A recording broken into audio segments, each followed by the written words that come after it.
لله رب العالمين والعاقبة للمتقين والصلاة والسلام على سيد المرسلين وعلى آله وصحابه أجمعين. أما بعد فأعوذ بالله من الشيطان الرجيم. بسم الله الرحمن الرحيم. إن أكرمكم عند الله أتقاكم. صدق الله مولانا العظيم وبلغنا رسوله النبي الأمين المكين الكريم. ونحن على ذلك لمن الشاهدين والشاكرين والحمد لله رب العالمين.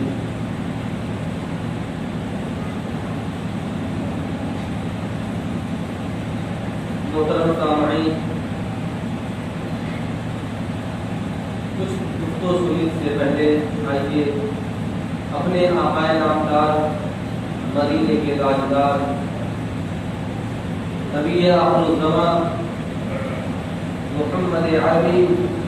صلی اللہ علیہ وسلم کی بارگاہ مجربراہ میں درود و سلام کی جاری اشار کریں اور پڑھیں آواز بلند اللہم صلی علی سیدنا محمد وبارک وسلم الصلاۃ والسلام علیک یا رسول اللہ صلی اللہ علیہ وسلم.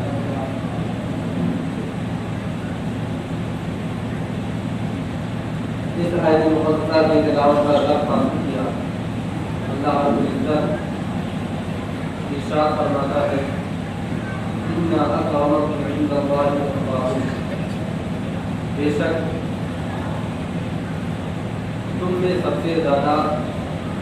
بزرگی والا اللہ کے نزدیک وہ ہے کہ تم میں سب سے زیادہ پرہیزگار اور متقی. محترم سامعین، اللہ رب العزت نے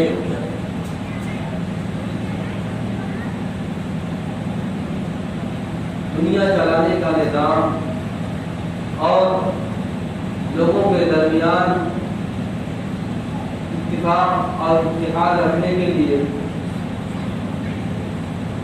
انسانوں کو ایسی ایسی عقلیں اور ایسے ایسے ہنر اور جذبات عطا کیے جو بیان کے باہر ہے.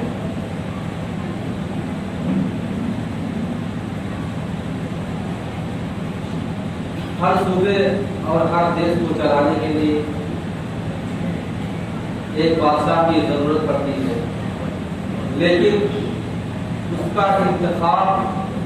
اس وجہ سے نہیں کیا جاتا کہ وہ لوگوں پر ظلم کرے، لوگوں کو ستائے، بلکہ اس کا انتخاب اس لیے کیا جاتا ہے کہ اس کے ذریعے سے اس دیش کا نظام، اس کا ماحول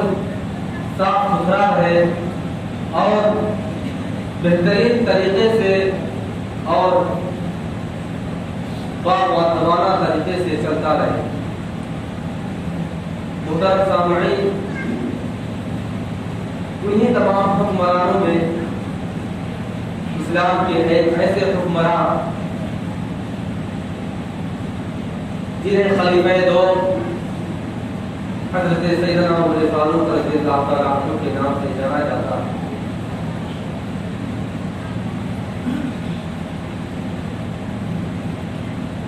جب میرے نبی کی عزیز زوجہ حضرت عائشہ صدیقہ رضی اللہ تعالیٰ عنہ کے اوپر بدگمانی کا تہمت لگایا گیا اور نہ جانے کیسے کیسے کیچڑ اچھالنے کی جب کوشش کی گئی تو میرے نبی نے سب سے پہلے حضرت ابوبکر صدیق رضی اللہ تعالیٰ عنہ سے مشورہ کیا کہ عائشہ کے بارے میں آپ کا کیا خیال ہے؟ آپ عائشہ کے بارے میں کیسا عقیدہ رکھتے ہیں، کیسا فیصلہ لینا چاہتے ہیں؟ تو چونکہ اس وقت تمام صحابہ کرام میں صرف اور صرف حضرت ابوبکر صدیق رضی اللہ تعالیٰ عنہ ایک ایسے صحابی رسول تھے جنہوں نے کبھی بھی میرے نبی کے کسی بھی فیصلے میں مشورہ نہیں دیا، بلکہ ہمیشہ آپ صرف ایک زبان اور ایک چیز ہمیشہ ادا کرتے رہے، اور وہ یہ کہ جب بھی میرے نبی کوئی بات کہتے تو حضرت ابو بکر صدیق رضی اللہ تعالیٰ عنہ یہ عرض کرتے صدقت یا رسول اللہ، صدقت یا رسول اللہ، آپ نے کبھی مشورہ نہیں کیا۔ جب حضرت عائشہ صدیقہ رضی اللہ تعالیٰ عنہ کی بات آئے، جبکہ آپ کی یعنی حضرت ابو بکر صدیق رضی اللہ تعالیٰ عنہ کی چہیتی بیٹی تھی، میرے نبی کی زوجہ تھی حضرت عائشہ صدیقہ رضی اللہ تعالیٰ عنہ، ان کے بارے میں جب میرے نبی نے فرمایا، جب حضرت عائشہ پر تہمت لگائی گئی تھی اس وقت کہ اے ابو بکر عائشہ کے بارے میں کیا خیال ہے، اس وقت بھی آپ نے یہ فرمایا تھا یا رسول اللہ جیسا آپ فرمائیں، جیسا آپ حکم دیں، جیسا آپ کا مشورہ ہو، جیسا آپ کا فیصلہ ہو، صدقت یا رسول اللہ۔ حضرت عثمان غنی رضی اللہ تعالیٰ عنہ سے جب پوچھا گیا اے عثمان آپ کی کیا رائے ہے عائشہ کے بارے میں، آپ عائشہ کے بارے میں کیا خیال رکھتے ہیں، آپ ان کے بارے میں کیسا عقیدہ رکھتے ہیں، کیسی سوچ رکھتے ہیں، تو حضرت عثمان غنی رضی اللہ تعالیٰ عنہ نے صرف ایک جملہ پایا، رسول اللہ مجھے صرف ایک بات یاد ہے کہ جب آپ اپنے گھر سے مسجد نبوی کے لیے روانہ ہوئے تھے اور نماز ادا کرنے کے لیے جا رہے تھے تو یا رسول اللہ اللہ تبارک و تعالیٰ نے حضرت جبریل کو بھیجا تھا، اے جبریل جاؤ میرے محبوب سے کہہ دو کہ اے میرے نبی، اے میرے محبوب، مسجد نبوی کے اندر داخل ہونے سے پہلے اپنے جوتے کو اتار دینا، کیونکہ آپ کے جوتے کے تلے پر کسی کا خود لگا ہوا ہے، آپ کے جوتے کے تلے پر کسی کا خود لگا ہوا ہے، اس وجہ آپ مسجد نبوی سے باہر دوری پر آپ اپنے جوتے کو اتار لیں۔ یا رسول اللہ جب اللہ تبارک و تعالیٰ آپ کے جوتے کے تلے پر لگا ہوا وہ خود برداشت نہیں کر سکتا تو آپ کے بستر پر کسی گندی عورت کو کیسے برداشت کر سکتا ہے۔ حضرت عثمان غنی رضی اللہ تعالیٰ عنہ نے فیصلہ کیا، حضرت علی سے پوچھا گیا، علی نے بھی کہا یا رسول اللہ میں اس کے بارے میں کیا عرض کروں، لیکن جب باری آئی خلیفہ دور سیدنا عمر فاروق رضی اللہ تعالیٰ عنہ سے پوچھنے کی اور میرے نبی نے جب سوال کیا حضرت عمر سے اے عمر عائشہ کے بارے میں آپ کا کیا خیال ہے، آپ کیا مشورہ دینا چاہتے ہیں، حضرت عمر فاروق رضی اللہ تعالیٰ عنہ خاموش ہو گئے تھوڑی دیر کے لیے، پھر عرض کرتے ہیں یا رسول اللہ میرا کوئی جواب سننے سے پہلے میرے ایک سوال کا جواب آپ دے دیجیے۔ نبی نے فرمایا کیا بتائیے۔ حضرت عمر نے عرض کیا یا رسول اللہ یہ آپ کی شادی حضرت عائشہ سے کیا حضرت ابو بکر کی مرضی سے ہوا، کیا ان کے کہنے پہ آپ نے شادی کیا؟ نبی نے ارشاد فرمایا نہیں۔ حضرت عمر نے پھر کہا کیا میرے کہنے پر آپ نے شادی کی؟ نہیں۔ حضرت عثمان غنی کے مشورے سے آپ نے شادی کیا؟ نہیں۔ یا رسول اللہ پھر آپ کس کے مشورے سے؟ حضرت عائشہ صدیقہ رضی اللہ تعالیٰ عنہ سے آپ نے شادی فرمایا۔ دنیا کا ماحول ہے کہ جب کسی میاں بیوی کے درمیان انبن ہو جاتی ہے نا، انبن جھگڑا چالو ہو جاتا ہے تو لوگوں کا یہ آپس میں رجحان اور متفقانہ فیصلہ ہوتا ہے۔ سب سے پہلے جب میاں بیوی کے درمیان جھگڑا ہوتا ہے تو دنیاوی ماحول یہی ہے کہ لوگ کہتے ہیں کہ پہلے اس شخص کو بلایا جائے جس نے ان دونوں کے درمیان شادی کرا ہے، جس نے یہ رشتہ منتخب کیا ہے، اس شخص کو بلایا جائے اور اس سے یہ پوچھا جائے کہ کہ تو نے ان دونوں کے درمیان کیا مماثلت دیکھی تھی، کیا چیز تجھے نظر آئی تھی، ان دونوں کے درمیان تو نے مشورہ شادی کرنے کا فیصلہ دے دیا۔ تو لوگ کیا کرتے ہیں کہ جو شادی کرواتا ہے سب سے پہلے اسی کو پکڑتے ہیں کہ تو نے آپ کیسا گھر دے دیا، کیسا لڑکا پسند کر دیا، وہ تو غلط نکل گیا، کیسی لڑکی تو نے دے دی، وہ تو لڑکی ہی غلط ہو گئی، تو پہلے اس کو پکڑا جاتا۔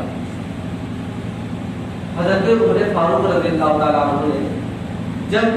تمام سوالات کر لیے اور آپ کو جواب نہیں ملا تو حضرت عمر فاروق رضی اللہ تعالیٰ عنہ نے عرض کیا، یا رسول اللہ آپ بتائیں آپ کا یہ رشتہ کس نے کروایا، میں ذرا ان سے سوال کروں کہ تو نے کیا دے کر کے رشتہ کروا دیا تھا حضرت عائشہ کا،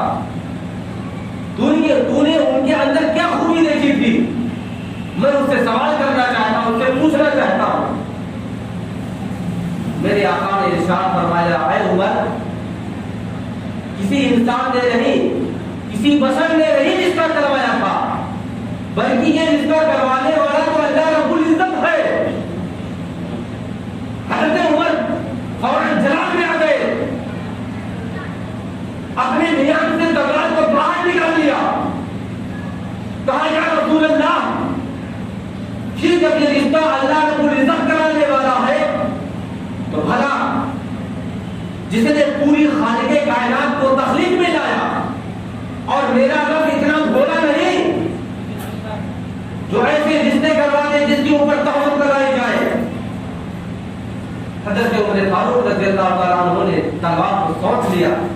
اور کہا جس نے یہ الزام لگایا ہے اس کا سر قلم کر کے عمر پہ دم لے گا۔ محترم سامعین، بتانے کا مطلب یہ ہے حضرت عمر فاروق رضی اللہ تعالیٰ عنہ ایک ایسے صحابی رسول، ایک ایسے حکمراں اور ایک ایسے خلیفہ تھے جس کے بارے میں میرے نبی کریم صلی اللہ علیہ وسلم خود ارشاد فرماتے تھے، انت لسان اللہ، اے عمر تو اللہ کی زبان ہے۔ جب آپ کوئی مشورہ دیتے تھے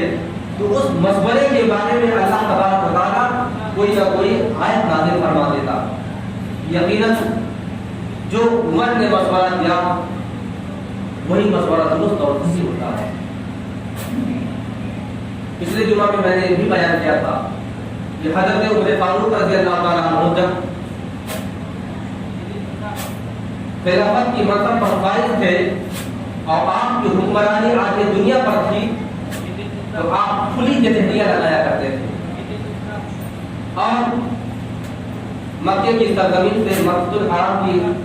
سے کچھ دوری پر مینا کے میدان میں آپ کھلی کچہری لگاتے تھے، ساری دنیا کے لوگ اکٹھا رہتے تھے، یہاں تک کہ ہر صوبے اور ہر دیش کا، ہر ملک کا گورنر بھی موجود رہتا تھا، کیونکہ آپ کا یہ عام اعلان تھا کہ ہر حج کے موقع پر ہر گورنر کا حاضر رہنا مکہ کی سرزمین پر ضروری ہے۔ اور آپ کی حکومت میں ایک عام اعلان اور تھا کہ کوئی بھی گورنر کسی بھی کمتر اور حقیر آدمی کو، کسی غریب اور کمزور آدمی کو کبھی ایک تھپڑ نہیں مار سکتا۔ ہمارے یہاں کیا ماحول ہے، ہمیں کوئی بات ہو جائے نا تو 10 لاکھ پہلے پولیس والے لگائیں گے، اس کے بعد آپ کا جرم بتائیں گے کیا آپ نے جرم کیا کیا۔ اس وقت عمر کے دور خلافت میں پولیس کی بات تو دور، کسی آئی جی پولیس کمشنر کی بات تو دور، کسی گورنر کو یہ پرمیشن نہیں تھی کہ کسی کمزور اور غریب رعایا پر کبھی تھپڑ مارتا۔ لیکن اس کے باوجود، اس عام اعلان کے باوجود ایک گورنر نے